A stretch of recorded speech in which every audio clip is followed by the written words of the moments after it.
देवयानी एक स्कूल में टीचिंग करती थी। घर में उसके माता-पिता के अलावा और कोई नहीं था। हालांकि वह एक गरीब परिवार से थी, लेकिन उसका दिल बहुत बड़ा था। एक दिन जब वह स्कूल से लौट रही थी, तब उसके साथ एक ऐसी घटना घटी जिसने उसकी पूरी ज़िंदगी को बदल कर रख दिया। रास्ते में आते हुए उसने एक दुकान पर खड़े एक भिखारी को देखा, जो 2 रोटी मांग रहा था, लेकिन दुकानदार ने उसे धक्के मारकर वहाँ से भगा दिया। देवयानी को उस दुकानदार पर बहुत गुस्सा आया। उसने दुकानदार को भला बुरा कहा और आगे बढ़कर उसने बूढ़े बाबा को पकड़कर उठाया और उन्हें रोटी के लिए पैसे दिए। लेकिन बदले में उस बूढ़े भिखारी ने देवयानी के साथ जो किया, पूरी इंसानियत शर्मा कर रह गई। राजीव जी खांसते हुए घर आए तो देवयानी जल्दी से उनके लिए पानी लेकर भागी। उसके पिता राजीव जी को कई दिनों से बहुत ज़्यादा खांसी हो रही थी, पर वह अपना फैक्ट्री जाना बंद नहीं कर रहे थे। कारण था कि उनका कोई और सहारा नहीं था। घर का खर्च कैसे चलता? अपने पिता को सहारा देने के लिए देवयानी घर पर बच्चों को ट्यूशन पढ़ाती थी। देवयानी 12वीं क्लास में थी। उसे अपनी पढ़ाई पर बहुत ज़्यादा ध्यान देना था। उसका मन तो ज़िंदगी में बहुत कुछ करने को था, लेकिन हालात साथ नहीं दे रहे थे।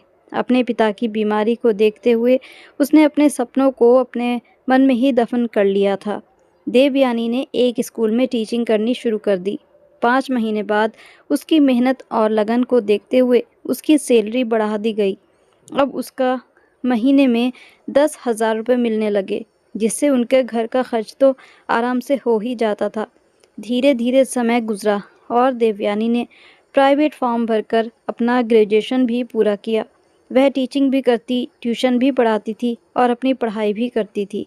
और लड़कियों की तरह उसके शौक़ नहीं थे। वह बहुत सब्र से रहने वाली लड़की थी। हमेशा अपने माता पिता की चिंता में लगी रहती। हमेशा बड़ों का सम्मान और सेवा करना उसके स्वभाव में था।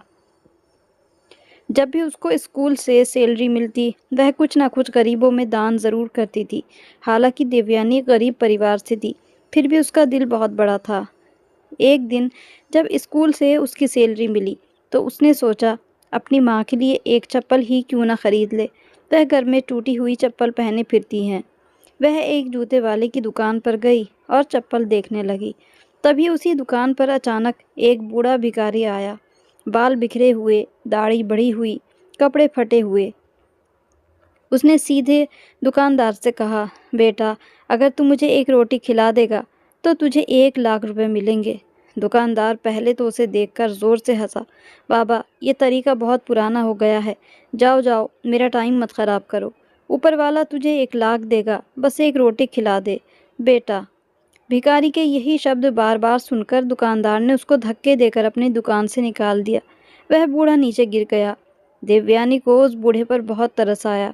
देवयानी ने जल्दी से दुकान से नीचे उतरकर उस बूढ़े को उठाया और दुकानदार को बुरा भला कहने लगी।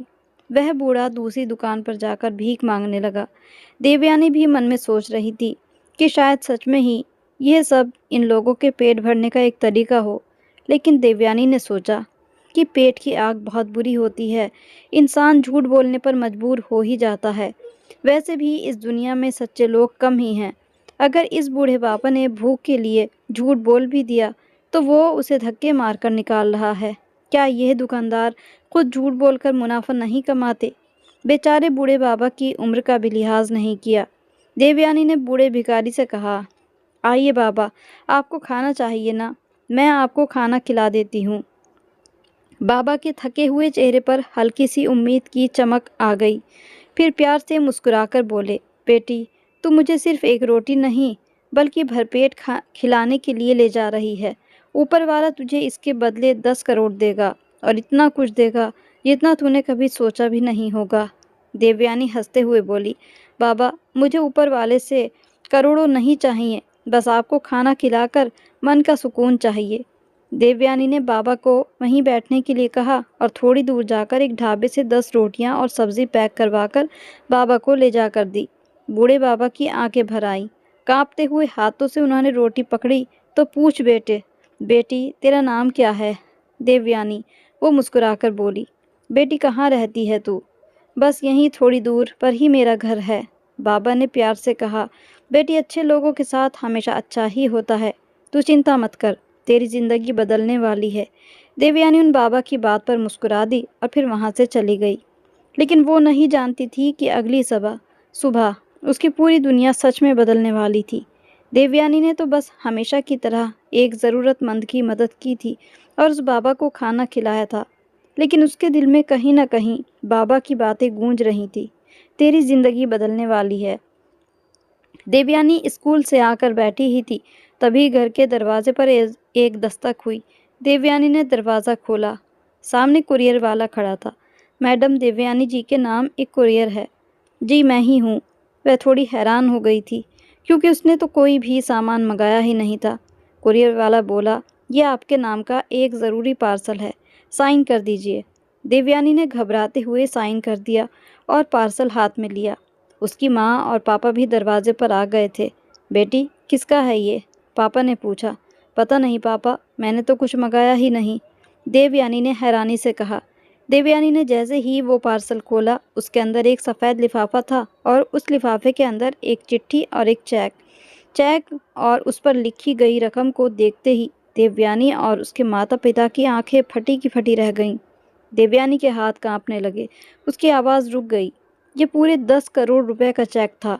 राजीव जी ने घबराकर चेक हाथ में लिया। इतनी बड़ी रकम किसने भेजा है ये? देवयानी जल्दी से यह पत्र पढ़ती है, जिसमें लिखा गया था, बेटी, मैं वही बूढ़ा भिखारी हूँ जिसे तूने कल रोटियाँ खिलाई थी। मैंने तुझसे कहा था ना कि तेरा समय बदलने वाला है। तूने मुझे रोटियाँ दी तो मैंने अपना वादा पूरा किया। बेटी, मैं कोई भिखारी नहीं था। मैं एक तन्हा इंसान हूँ, पर मेरे पास अपना कहने को कोई नहीं, ना कोई रिश्ता, ना कोई अपना। मेरे पास बेशुमार दौलत है, जिसको मैंने ट्रस्ट में बांटने की कोशिश की थी, लेकिन मुझे पता चला कि वहाँ पैसे ज़रूरतमंद तक पहुँचते ही नहीं। इसीलिए मैं खुद ज़रूरतमंद को ढूंढ रहा था और मुझे तुम मिल गई। तुम्हारे दिल की अच्छाई ने मुझे अंदर तक छू लिया। इस पैसे से अपनी ज़िंदगी बेहतर बनाना, और अगर तुम्हें कभी भी मेरी ज़रूरत पड़े तो इस चिट्ठी में लिखे पते पर तुम्हारा इंतज़ार करूँगा। देवयानी को अभी भी यकीन नहीं हो रहा था। देवयानी की माँ ने हैरानगी जताते हुए पूछा, बिटिया, सच में तूने कल किसी बाबा को रोटियां खिलाई थी? मुझे तो ये सब। वह कहते कहते रुक गई। बेटी, तेरा दिल सच में बहुत बड़ा है, लेकिन उनके दिल में अभी एक सवाल था। आखिर वो बाबा कौन थे, और क्या वो सच में एक सही इंसान हो सकते हैं? इतनी बड़ी रकम का मामला है, कहीं कल को कोई पुलिस का मामला हो गया तो मुझे ये सब ठीक नहीं लग रहा। राजीव जी अपनी पत्नी को समझाते हुए कहने लगे, घबराने से कुछ नहीं होगा, हम सच्चाई का पता लगाते हैं। इस पत्र पर एड्रेस दिया गया है, हम वहीं चलते हैं। सारा सच सामने आ जाएगा कि वो कौन थे। तीनों अगले ही दिन उस चिट्ठी में लिखे पते पर गए, लेकिन वहाँ जो सच उनका इंतज़ार कर रहा था वो उनकी सोच से भी परे था। देवयानी के मन में हज़ारों सवाल घूम रहे थे। क्या वो बाबा सच में इतने अमीर थे, या ये कोई मजाक है? क्या वाकई ऊपर वाले का कोई करिश्मा था? जब वह उस पते पर पहुंचे तो तीनों के होश उड़ गए। उनकी आंखें खुली की खुली रह गईं। सामने एक शानदार बड़ा सा बंगला था। ऊंचा लोहे का गेट, चारों तरफ हरी हरी घास, गेट के पास खड़ा सिक्योरिटी गार्ड। ये सब देखकर जैसे उनको अपनी आंखों पर यकीन ही नहीं आ रहा था। राजीव जी और देवयानी थोड़ा हिचकिचाते हुए गेट के पास गए। भैया, हम लोग इस बंगले के मालिक से मिलने आए हैं। गेट पर खड़े गार्ड ने मुस्कुराते हुए पूछा, क्या आप देवयानी जी हैं? देवयानी ने सिर हिलाया। जी, मैं ही हूँ। गार्ड ने झट से गेट खोल दिया। तीनों के मन में एक अजीब सी बेचैनी थी। बंगले का हर कोना इतना चमकदार, इतना सुंदर था, जैसे कोई सपना हो। थोड़ी ही देर में वो एक बड़े से हॉल में पहुंचे, जहां सामने वही बूढ़े बाबा बैठे थे। अब वो बिल्कुल अलग दिख रहे थे। साफ कपड़े, चमकता चेहरा, हल्की मुस्कान और आंखों में सुकून। बूढ़े बाबा मुस्कुराते हुए बोले, आओ बेटी आओ, मैं जानता था तुम ज़रूर आओगी। देवयानी ने धीरे से पूछा, बाबा आप कौन हैं? अगर आपके पास इतना सब कुछ था तो आप भिखारी बनकर रोटी क्यों मांग रहे थे? बाबा ने गहरी सांस ली। उनकी आवाज़ में बहुत अपनापन था। बेटी, मैं कोई भिखारी नहीं था। मैं इस शहर का एक बहुत बड़ा व्यापारी हूँ, लेकिन मेरे पास सब कुछ होते हुए भी मेरा कोई अपना नहीं, ना पत्नी, ना बेटा, ना कोई रिश्तेदार। सब मुझे छोड़कर जा चुके थे। देवयानी, माँ और पापा ध्यान से बाबा की हर बात सुन रहे थे। बाबा ने आगे कहा, मैंने बहुत पैसा कमाया, लेकिन जब मैंने अपने पैसे किसी ज़रूरतमंद तक पहुंचाने की कोशिश की, तो मुझे हर जगह धोखा मिला। इसीलिए मैंने फ़ैसला किया कि मैं खुद एक सही और सच्चे इंसान का पता लगाऊंगा, जो मेरी इस सारी संपत्ति को ज़रूरतमंद लोगों तक पहुंचा सके। इसीलिए मैं भिखारी बनकर घूमता था। मैं चाहता था कि जिस इंसान के पास ये धन पहुंचे, वो लालची ना हो, वो इंसानियत में विश्वास रखता हो। और बेटी, वो इंसान मुझे तुम में दिखा। मुझे आपसे कुछ नहीं चाहिए, आप बस पेट भर खा लीजिए। तुम्हारे इन लफ्ज़ों ने मेरे दिल को छू लिया और मैं जान गया, मेरी दौलत का असली हकदार तुम हो। बूढ़े बाबा ने देवयानी के सिर पर हाथ रखते हुए कहा, बेटी, ये घर अब तुम्हारा है। मैं चाहता हूँ कि तुम अपने परिवार के साथ यहाँ रहो, और ये जो मेरा बिजनेस है, इसे भी तुम संभालो। तुम्हारे साथ तुम्हारे पापा और माँ भी, क्योंकि मैं जानता हूँ अच्छे संस्कार अच्छे घरों से ही आते हैं। देवयानी की आंखों से आंसू बहने लगे। उसे ये सब एक सपना लग रहा था। उसे अपनी किस्मत पर यकीन ही नहीं हो रहा था कि क्या ऊपर वाला उस पर इतना मेहरबान हो सकता है। तभी उसने बाबा से एक सवाल किया, पर बाबा, अभी तक मुझे आपका नाम भी नहीं पता। बाबा मुस्कुराते हुए कहने लगे, दयानंद प्रताप।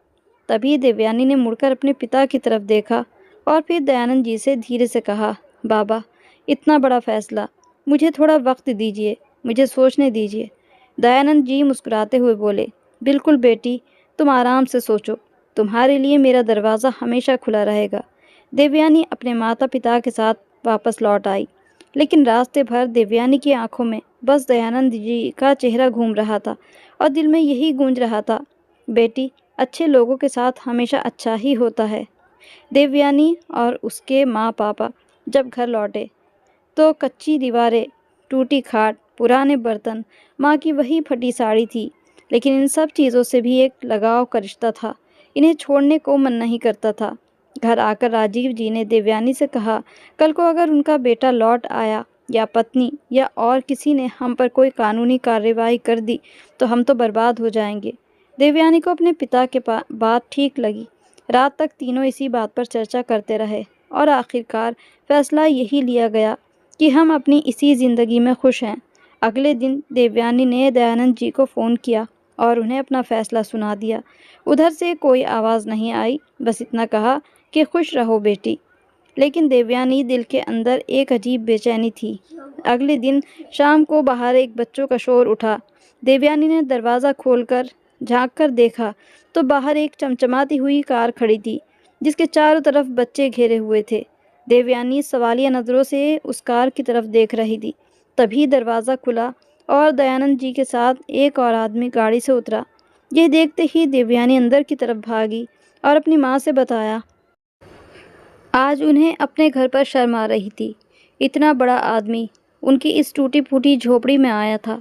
कहाँ बिठाएं, कहाँ खिलाएं, अचानक से कुछ समझ नहीं आ रहा था।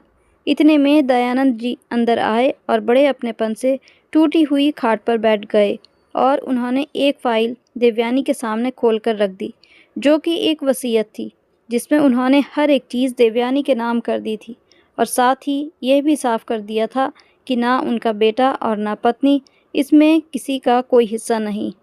उन्होंने देवयानी और उसके माता पिता को हर तरह से संतुष्ट कर दिया और बोले, मैं इसी समय आप सबको अपने साथ ले जाने आया हूँ। तब तक राजीव जी भी आ गए। राजीव जी उनके सामने हाथ जोड़कर खड़े हो गए।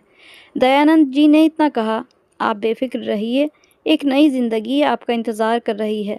उन्होंने खड़े होकर राजीव जी के हाथ पकड़ लिए और कहा, तुम मेरे बेटे जैसे हो और देवयानी आज से मेरी पोती है। मैं तुम तीनों को गोद ले रहा हूँ। और इस सब के कागज़ भी उन्होंने तैयार कराए हुए थे। देवयानी में अब एक नया हौसला था, एक नया उजाला था।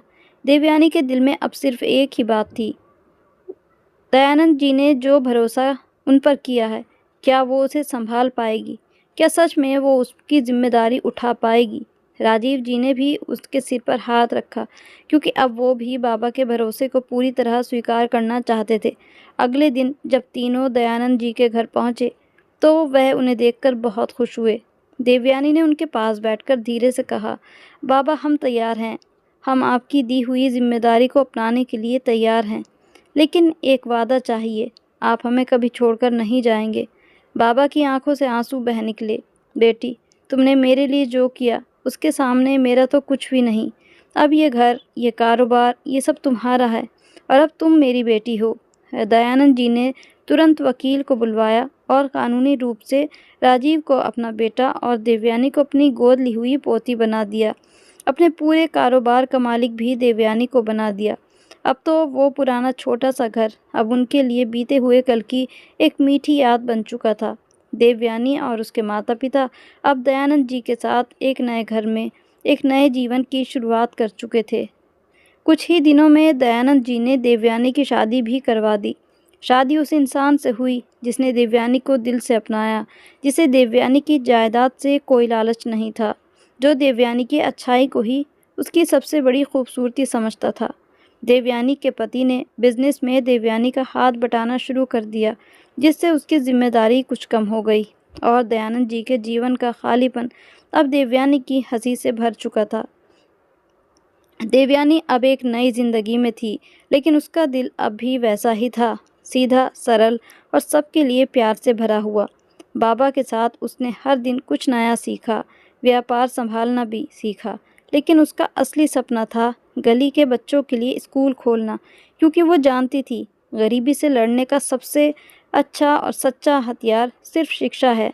देवयानी ने बहुत जल्दी एक सुंदर स्कूल बनवाया, जहाँ गरीब बच्चों को मुफ्त में पढ़ाया जाता था, बिना फीस, बिना किताबों का बोझ।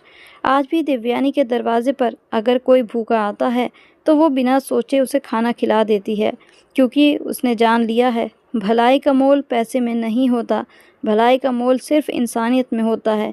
अब आप बताइए, क्या आप भी अपनी ज़िंदगी में किसी अनजान ज़रूरतमंद की मदद करते हैं, या आप भी यही सोचते हैं कि मेरे एक के बदल जाने से क्या बदलेगा? क्या आपके भीतर वो इंसान अभी ज़िंदा है जो बिना स्वार्थ के किसी भूखे को खाना, किसी रोते को सहारा और किसी टूटे हुए को उम्मीद दे सके? नीचे कमेंट में ज़रूर लिखिए, और अगर कहानी पसंद आई हो तो वीडियो को लाइक करिए, शेयर कीजिए और हमारे चैनल FR हिंदी कहानियाँ को सब्सक्राइब ज़रूर कीजिएगा। मिलते हैं अगली वीडियो में, तब तक के लिए good bye and thanks for watching.